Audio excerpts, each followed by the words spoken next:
ladies and gentlemen. The story you are about to hear is true. Only the names have been changed to protect the innocent.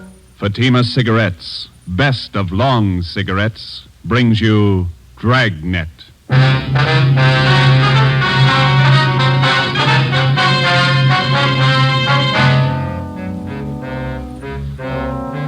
You're a detective sergeant. You're assigned to homicide detail. A vicious killer has taken the life of a 62-year-old woman. Suspicion points in only one direction. The murderer was heartless, cold-blooded. Your job, get him.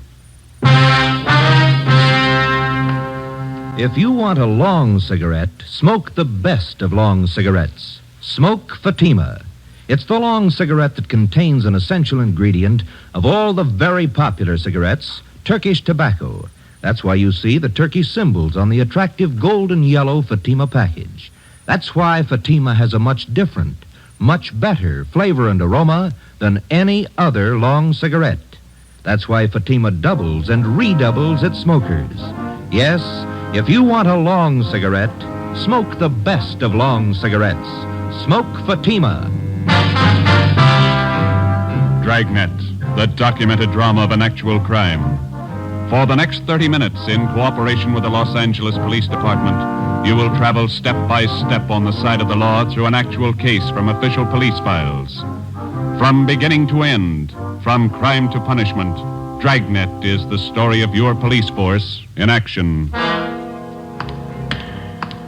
It was Saturday, November 5th. It was foggy in Los Angeles. We were working the day watch out of homicide. My partner's Ben Romero. The boss is Ed Backstrand, chief of detectives. My name's Friday. It was 3:35 p.m. when I got to room 42. Homicide.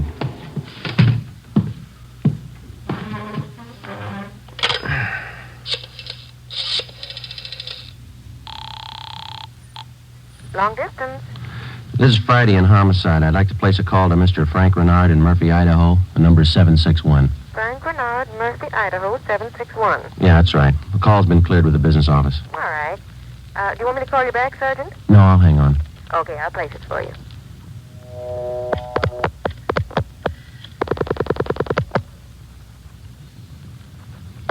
Long distance? Long distance, Mr. Frank Renard, Murphy, Idaho, Murphy, 761. Thank you. New Haven, Connecticut. Your number, please? Charge the call to Madison, 7961. Thank you. The time and charges when the call's completed, operator. Rate, operator? You ready to put a man out? Yes, Murphy, Idaho, routing and person rate.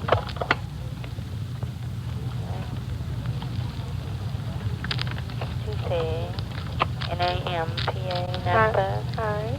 Operator, the number is 4C. Hi. 160 plus. 160, thank you. Welcome. Through Boise.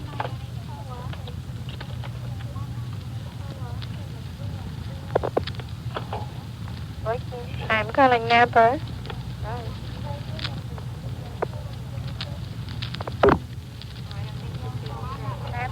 Murphy, 761. Thank you.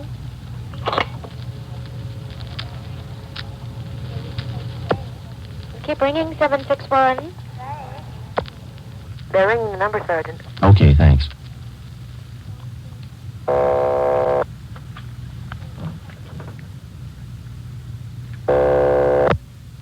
Hello? Mr. Frank Renard, please. Los Angeles calling. Who do you want? Mr. Frank Renard, please. Los Angeles calling. I'm Frank Renard. Go ahead, please. All right, Sergeant, go ahead.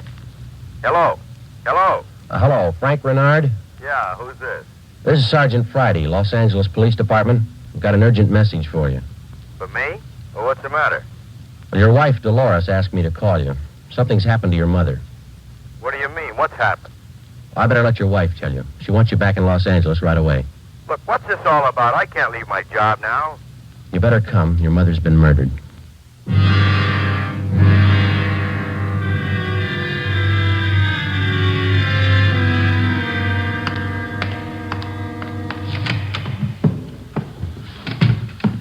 Talk to the skipper, Joe. He's on his way in. That's good.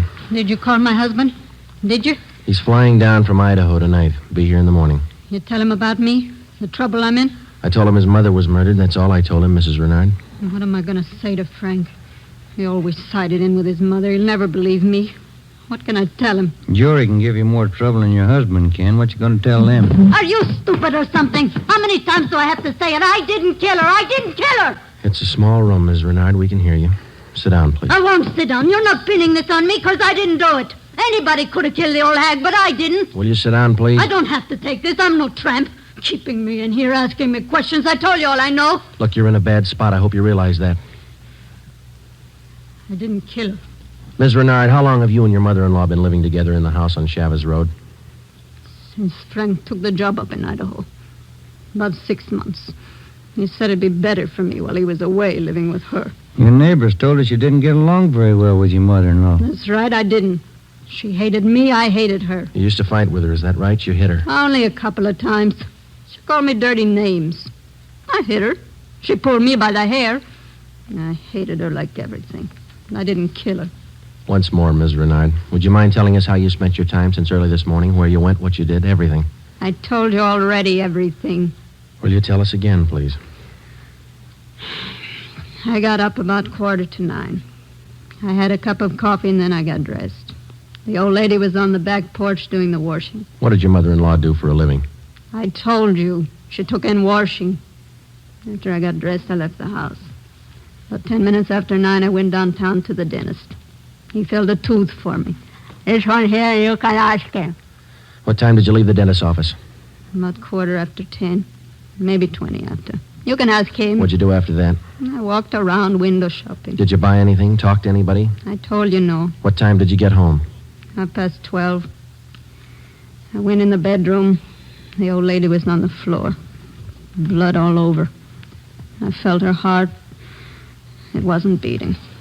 Is that when you got the blood on your dress? Yeah. Now, that's all I'm going to say. 3 times I told you the same story already. And you still can't account for your time between 10:20 this morning and the time you found the body and called the police at 12:30. I told you. I left the dentist. I went window shopping. Then I walked home. And during that time, you didn't talk to anyone and no one saw you? Lots of people saw me. People on the street downtown. I'm no tramp. I don't talk to everybody. None of your neighbors saw you come home, Ms. Renard? Of course they didn't see me. I cut across the back lot up from San Jose Avenue. I came in the back way. The lady who lives next door to you. She says she was in the backyard about noontime. She stayed there till after 1 o'clock. She didn't see you come in the back way. Then she's a liar. She's a dirty liar. You and your husband took out an insurance policy on your mother-in-law last year. Is that right, Ms. Renard? Sure it is. What of it? $5,000? Yeah, so what? You know a man by the name of George Martino? No. You better tell the truth, Ms. Renard. All right, so I do. He's a friend of mine. You've been running around with him since your husband's been away. None of your business. I do what I want. Your mother-in-law found out about Martino. That's what you fought about most of the time. Oh, she was crazy. He's a friend of mine, that's all.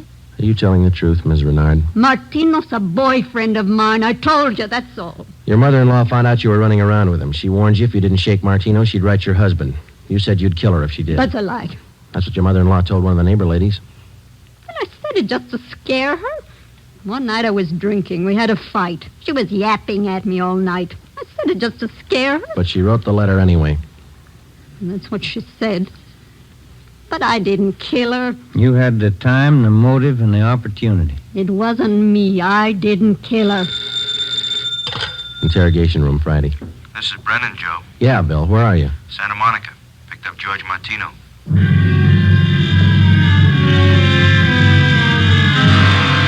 Ben and I drove Mrs. Renard to Lincoln Heights Jail, 5th floor, and had her booked on suspicion of 187 PC. When we checked back in at the office, Brennan and Wiseman, the other 2 men on the case with Ben and I, were questioning George Martino in the interrogation room. Ben and I stood by. Martino admitted only 2 things. He had been running around with Mrs. Renard since her husband left town, and he had heard Mrs. Renard express a desire to do away with her mother-in-law. After the questioning of Martino, Sergeant Brennan, Ben and I met with Chief Ed Backstrand.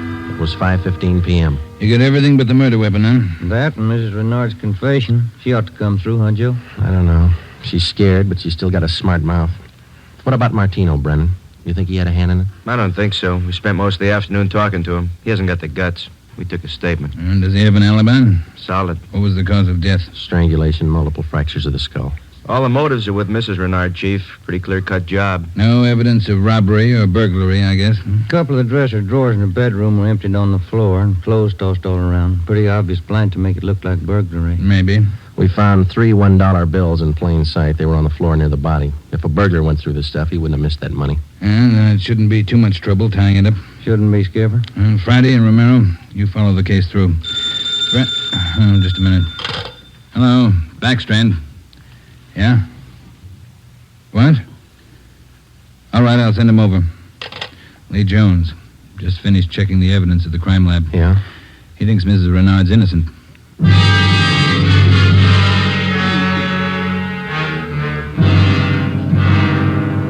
There they are, fellas. Facts don't lie. But she had every reason in the world to kill the old lady. In my book, she couldn't have killed her. All right, let's have it, Lee. How does the evidence add up? That's just it, Joe. It doesn't. Take a look.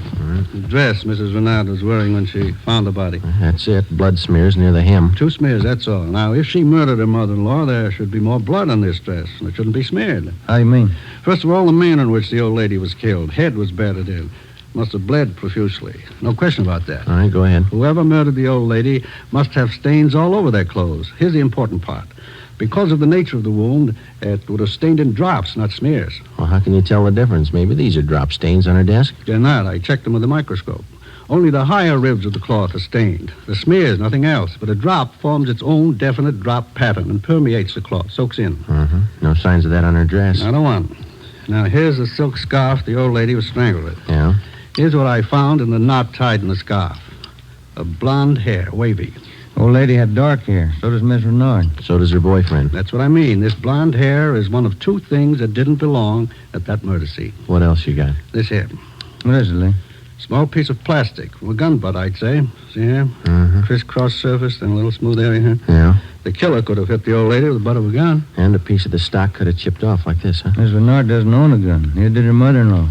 Well, where does that leave us? I don't know, Joe. There's the stuff. You can't disregard it. Maybe you can explain it. Yeah. How? Well, first prove this dress isn't the one Mrs. Renard was wearing this morning. Then find the dress she did wear. We know she wore this when the dentist identified it, and so did 2 of the neighbors. That's what I mean. The dress is too clean, doesn't belong. Yeah. This blonde hair, this piece of gun butt, they don't belong either. Well, you think she's innocent? You're looking at the evidence. What do you think? 6 p.m. Saturday, November 5th. Ben and I went back to the office and met with Brennan, Wiseman, and Ed Backstrand. The open and shut case against Mrs. Renard was up in the air, but we still weren't sure that she was innocent of the murder of her mother-in-law. Ben and I drove to the Lincoln Heights jail and interviewed the suspect again. She agreed to submit to a lie detector test. We drove back to the office, contacted Sergeant Berger, the department's polygraph man, and set up a special test for the following day. The next morning, we met with Berger and formulated a list of key questions, and then we picked up Mrs. Renard and brought her to the 3rd floor of the Old City Jail building, the polygraph room. At 10:33 a.m., the test got underway. As usual, Sergeant Berger conducted the interview alone. Backstrand, Ben, and I waited outside. Well, how about Mrs. Renard's husband? Get in town yet? He's due in around noon, Skipper. Got a smoke? Yeah. Here you are, Ed.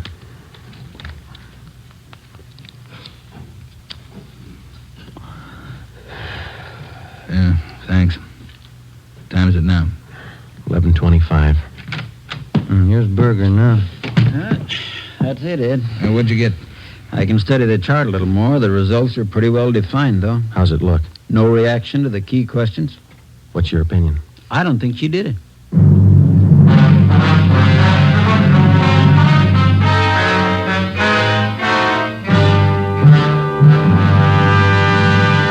You are listening to Dragnet, authentic stories of your police force in action. And in leading magazines this week, you'll see this authentic story. Headline: Fatima's sensational growth sets a record for long cigarettes. Then you'll read the actual reasons smokers give for changing to Fatima. Fatima is different. It's mild and has a wonderful flavor. Fatima's best. These are the words of Miss Pamela Bookman of New York, where Fatima has increased its smokers 132%. Fatima tastes much better than any other long cigarette. It's the best. Says Mr. James S. Winterhalter of Detroit, where Fatima smokers have increased 348%. I like the flavor, and Fatima is mild. It's the best long cigarette. That's the statement of Mrs. Mary C. Werdeman of Los Angeles, where Fatima has increased its smokers 545%. Yes, more and more long cigarette smokers every day agree. A change to Fatima is a change to the best. Enjoy Fatima yourself. Best of long cigarettes.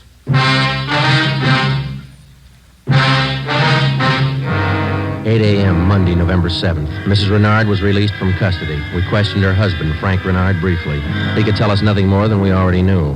Brennan and Wiseman were called back on the case, and together the four of us started over again from the beginning. We had a dead body, 2 pieces of physical evidence to work with, no idea how to fit them together, and no suspects. We went back to the Chavez Road neighborhood where the murdered woman lived and started pushing doorbells. We canvassed the neighborhood for 3 days, and we uncovered one slim lead. He was selling magazines, officer. Went door to door, right up the street here. Young fellow. Could you describe the man for us, please? Nothing to talk about. Pasty face, pimply complexion, blonde hair. 5:30 p.m. Wednesday, November the 9th. Ben and I met with Brennan and Wiseman in Ed Backstrand's office to compare notes. Together, we had more than a dozen reports of the magazine salesman's presence in the neighborhood just prior to the murder of Mrs. Renard's mother-in-law. The various descriptions of the man which we obtained from the people in the neighborhood tallied closely. About 6 feet, 170 pounds, pimply complexion, blonde hair, fast talker. About 25 years old. As far as we know, Skipper, he was the only stranger in the neighborhood last Saturday morning. Only one that people remember, anyway. How close did you trace him to the Renard house? You got your list there, Brennan? Yeah. There you are. Thanks. Let's see. Well, he picked up his tracks down on Floresta Street, sold a couple of descriptions there, then he headed up Landers Avenue onto Chavez Road. Yeah. The Renards live at 2280 Chavez Road. That salesman talked to the woman at 2274 Chavez. That's 3 doors away from the Renards. When was he seen there? Let me see. Where is that, Brennan?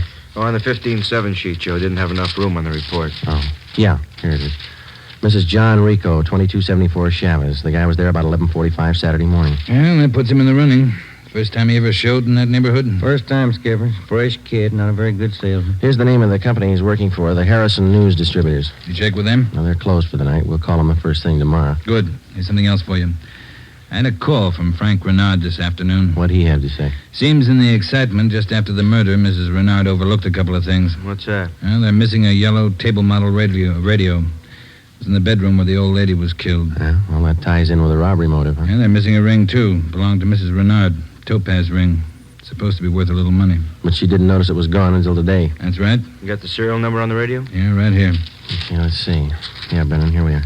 It's an Emerson model 511, 180,000, 277609. A lot of small radios in town. There's only one with that serial number on it. Track it down. A complete description of the Topaz ring and the serial numbers and description of the yellow table model radio were sent to the pawn shop detail. The information was then placed on the stolen property list and relayed to every pawn shop operator in the city. The next morning, Ben and I interviewed the manager of the Harrison News Distributing Company. There, the suspect had given his name as Sam Bricker. We checked out his home address. Turned out to be a gas station in North Hollywood. We took the suspect's job application blank with a specimen of his handwriting, and then we drove back to the office. Sam Bricker. We were unable to get a make on the name from the Record Bureau. We checked the cards, and every known criminal who was cataloged in the oddity file as having a pimply complexion. None of them matched. That night, we got out an APB and a radiogram. The suspect's trail led from one salesman's job to the next. On his last job, he gave his name as Albert Berry. His address is 1430 Palo Alto Drive. That was in the Echo Lake District. Ben and I drove out to check it. 1428, 1430. There it is, Joe. Yeah. At least it's not a gas station, huh? Come on.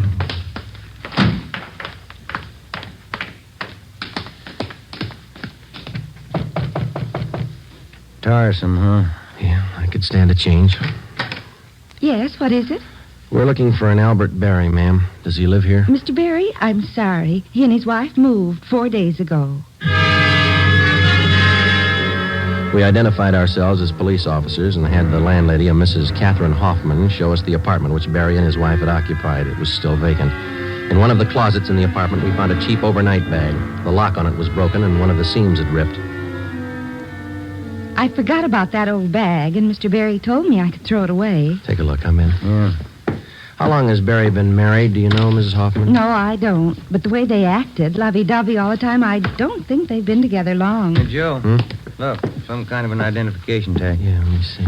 Put it up here. It's a tool disc, it looks like, doesn't it? Jameson Larrabee, Pittsburgh, Pennsylvania. You're not after Mr. Barry, are you, officer? Yes, ma'am, we are. Did he leave a forwarding address? I wish he did. I'm holding 3 letters for Mrs. Barry in my apartment right now. May we see them, please? Certainly. Would you step this way, please? My apartment's just across the hall. Yes, ma'am. Would you like a bottle of beer or something? No, ma'am, thanks. Let's see. I thought I put... Yes, here they are. 3 of them, Sergeant. From her folks, I think. Mrs. Barry's from Fresno. Oh, that's good. You want to copy down this return address, Ben? Yeah, go ahead. Okay. That's C.K. Ulrich, U-L-R-I-C-K. 525 North Lamona, Fresno. Yeah, I got it. There you are, Miss Hoffman. By the way, did the Barrys say they'd call for their mail? Mrs. Barry did. That's why I'm holding on to it. All right. Just one more question. Do you remember if Mr. and Mrs. Barry had a radio? Yes, they did. A small one. Do you remember what brand it was? No, I don't. It had a yellow case. That's all I remember.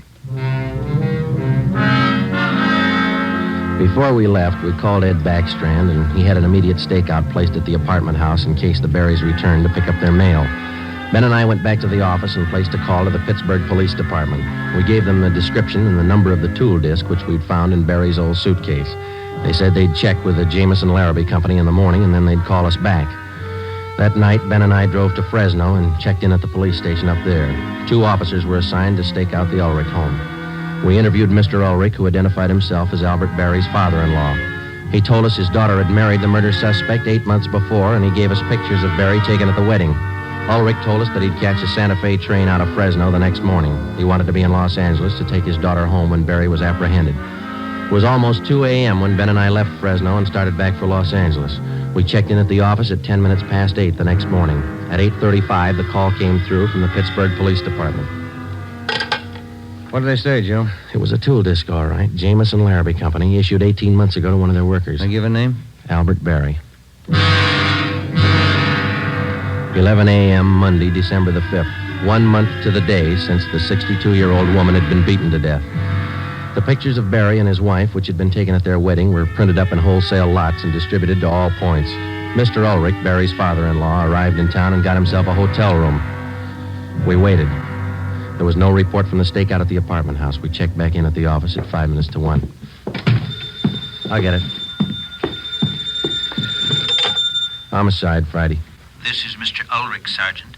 I just got a call from my wife in Fresno. I thought you'd want to know. What's that?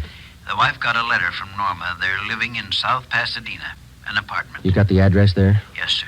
That's what the wife called about. It's 134 Norway Terrace. When was the letter mailed, do you know? Wife said it was postmarked December 3rd, day before yesterday. Get your coat on, Ulrich. We'll be right over. Ben and I picked up Mr. Ulrich at his hotel and drove to the South Pasadena address. Barry and his wife had the apartment on the top floor. Neither of them were at home. The landlord let us in with a pass key. In the bedroom, we found a small yellow radio. We checked the serial numbers. They matched. It was the same radio stolen from the Renard house. In the bedroom closet, we found 2 suitcases. We checked through them. Nothing in this one, Joe. Here we are. Look at these. What are they, Sergeant? Pair of plastic gun butts. Let's see, Joe. One of them's been chipped, see? Sergeant, somebody coming up the stairs. All right, let's get in the living room. Be quiet.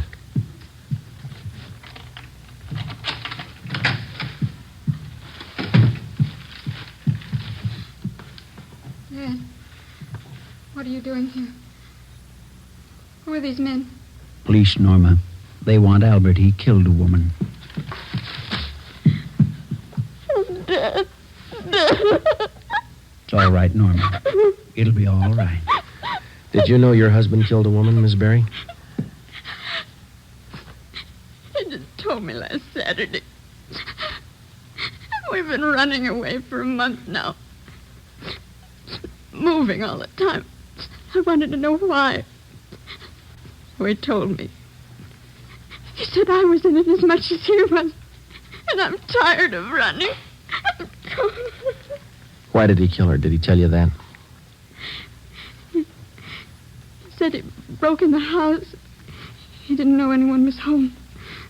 The old woman was in the bedroom. She started to cry out.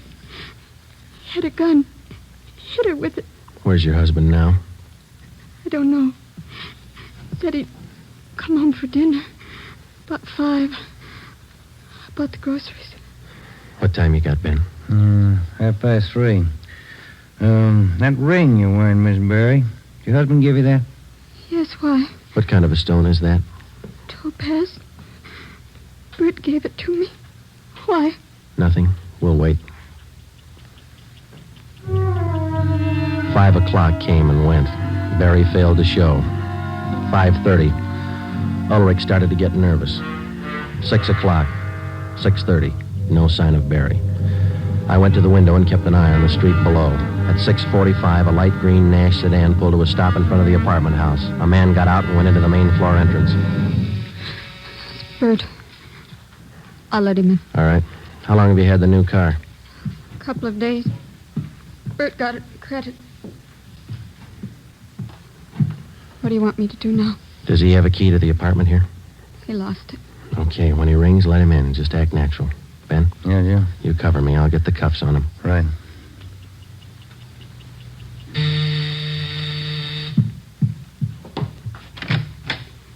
Hi, Bert. Look out, Joe! All right, drop it, Barry. Okay, Ben. Yeah, he's fast with a gun.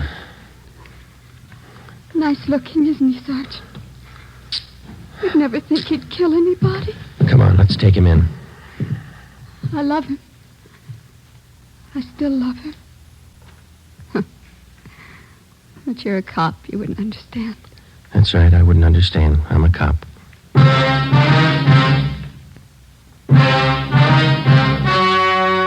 The story you have just heard was true. Only the names were changed to protect the innocent. On February 16th, 1947, trial was held in Superior Court, Department 82, City and County of Los Angeles, State of California. In a moment, the results of that trial. Earlier tonight, you heard the reports of amazing increases in Fatima smokers from New York to Los Angeles. Yes, all over the country, Fatima is doubling and redoubling its sales. And here's reason 1. Fatima is the long cigarette that contains an essential ingredient of all the very popular cigarettes, Turkish tobacco. Reason 2. Fatima has a much different, much better flavor and aroma than any other long cigarette. Reason 3. To millions of smokers, the name Fatima has always stood for the best in cigarette quality. Smoke Fatima, the best of all long cigarettes.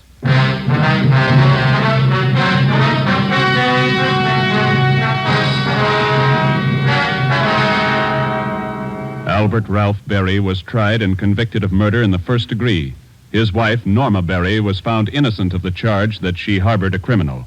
She was returned home with her father. Berry was executed in the lethal gas chamber at the state penitentiary. You have just heard Dragnet, a new series of authentic cases from official files. Technical advice for Dragnet comes from the Office of Acting Chief of Police W.A. Wharton, Los Angeles Police Department. Tonight's program is dedicated to Private Hubert W. Estes of the District of Columbia Metropolitan Police Department, who on the night of May 16th, 1947, gave his life so that yours might be more secure.